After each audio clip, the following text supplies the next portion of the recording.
Araw-araw na pagbasa ng Biblia, araw 132. Lumang Tipan, Judges 14, Judges 15.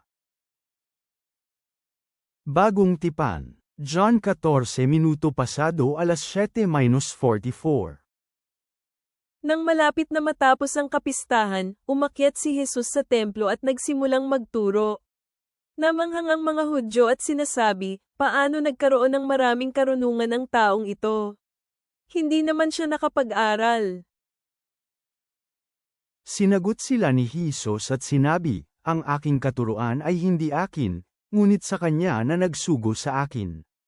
Kung sino man ang nagnanais gawin ang kanyang kalooban, malalaman niya ang tungkol sa katuroang ito, kung ito ay nangagaling sa Diyos o nanggaling sa sarili ko. Sino man ang magsalita mula sa kanyang sarili ay naghahangad ng sariling kalulwalhatian, ngunit sino man ang naghahangad ng kalulwalhatian sa kanya na nagsugo sa kanya, ang taong iyon ay totoo at walang kasamaan sa kanya. Hindi ba binigay sa inyo ni Moises ang kautusan? Gayunman wala sa inyo ang gumagawa ng batas. Bakit gusto ninyo akong patayin? Sumagot ang maraming tao, mayroon kang isang demonyo. Sino ang may gustong pumatay sa iyo? Sumagot si Jesus at sinabi sa kanila, gumawa ako ng isang bagay, at namangha kayo dahil dito. Binigyan kayo ni Moises ng pagtutuli, hindi sa iyon ay nagmula kay Moises, ngunit nagmula sa mga ninuno, at sa araw ng pamamahinga tinutuli ninyo ang isang lalaki. Kung ang isang lalaki ay tumanggap ng pagtutuli sa araw ng pamamahinga upang ang batas ni Moises ay hindi malabag, bakit kayo nagagalit sa akin dahil ginawa kong ganap na magaling ang isang tao sa araw ng pamamahinga? Huwag humatol ayon sa anyo, ngunit humatol ng may katwiran. Sinabi ng ilan sa kanila na taga-Jerusalem, hindi ba ito ang siyang hinahangad nilang patayin? At tingnan ninyo, hayagan siyang nagsasalita at wala silang sinabi sa kanya. Hindi kaya alam ng mga pinuno na ito ang Kristo, maaari kaya? Alam natin kung saan nanggaling ang taong ito. Subalit, kapag dumating ang Kristo, walang isa man ang nakakaalam kung saan siya man gagaling. Sumisigaw si Jesus sa loob ng templo, nagtuturo at nagsasabi, kilala ninyo ako at alam ninyo kung saan ako nanggaling. Hindi ako pumarito sa aking sarili, ngunit ang nagsugo sa akin ay totoo at hindi niyo siya kilala. Kilala ko siya dahil ako ay nanggaling mula sa kanya at ako ay isinugaw niya. Sinusubukan nilang dakpin siya, ngunit walang sino mang nang ahas na hulihin siya dahil hindi pa dumadating ang kanyang panahon.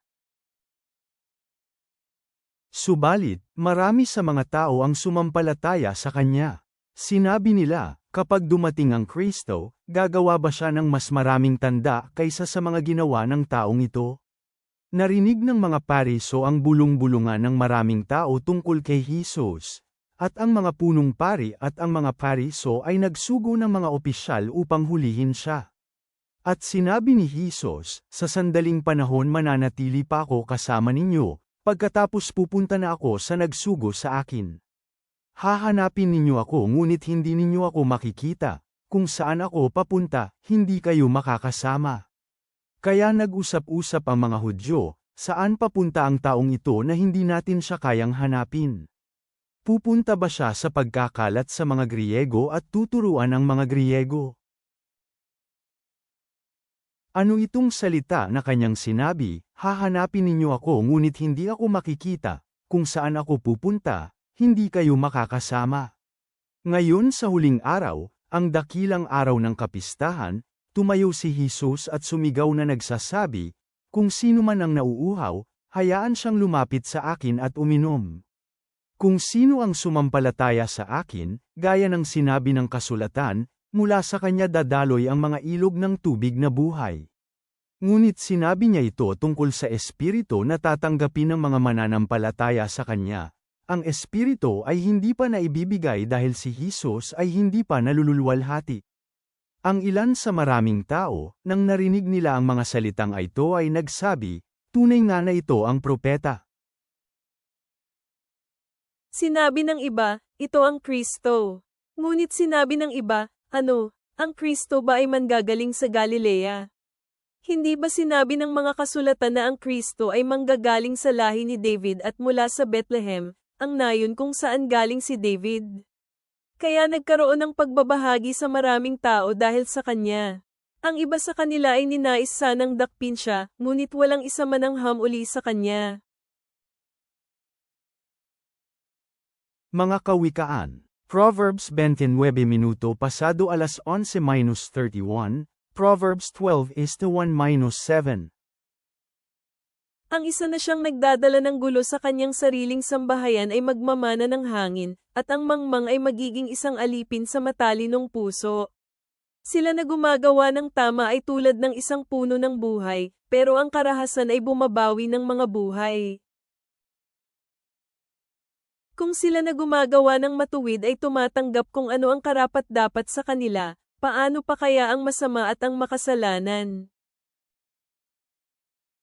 Sino mang umiibig sa disiplina ay iniibig ang kaalaman, pero sino mang namumuhi sa pagtatama ay mangmang. Nagbibigay si Yahweh ng pabor sa mabuting tao, pero pinarurusahan niya ang taong gumagawa ng masasamang plano. Ang isang tao ay hindi tatatag sa pamamagitan ng kasamaan, pero silang gumagawa ng katuwiran ay hindi mabubunot kailanman. Ang isang karapat-dapat na asawang babae ay korona ng kanyang asawang lalaki, ngunit ang babaeng nagdadala ng kahihiyan ay tulad ng isang sakit na sumisira ng kanyang mga buto. Ang mga balaki ng lahat ng gumagawa ng tama ay makatarungan, ngunit ang payo ng masasama ay mapanlinlang. Ang mga salita ng masasamang tao ay bitag na nakaabang ng pagkakataong pumatay, ngunit ang mga salita ng matutuwid ang siyang nag-iingat sa kanila. Ang masasama ay bumabagsak at naglalaho, pero ang bahay ng mga taong gumagawa ng tama ay mananatili. Ama naming nasa langit, kami ay lumalapit sa iyong harapan, na nagbubulay-bulay sa lakas at mga pakikibaka ni Samson, na nagpakita ng kapangyarihan at kahinaan. Habang kami ay nagmumuni-muni sa mga turo ni Jesus sa Juan, tulungan mo kaming maghanap ng karunungan at pagkaunawa sa gitna ng mga tinig ng mundo, na iniuugat ang aming mga puso sa iyong katotohanan. Naway matuto kami mula sa mga kawikaan, na nauunawaan na ang aming mga pasya ay nagdudulot ng bunga, at na ang mga marunong ay nagtatayo ng kanilang buhay sa iyong pundasyon. Bigyan mo kami ng lakas ng loob upang mamuhay ng matuwid at maglakad sa iyong liwanag, kahit na harapin ang mga hamon. Kami ay nagpapahinga sa iyong walang hanggang pag-ibig, O Panginoon. Amen.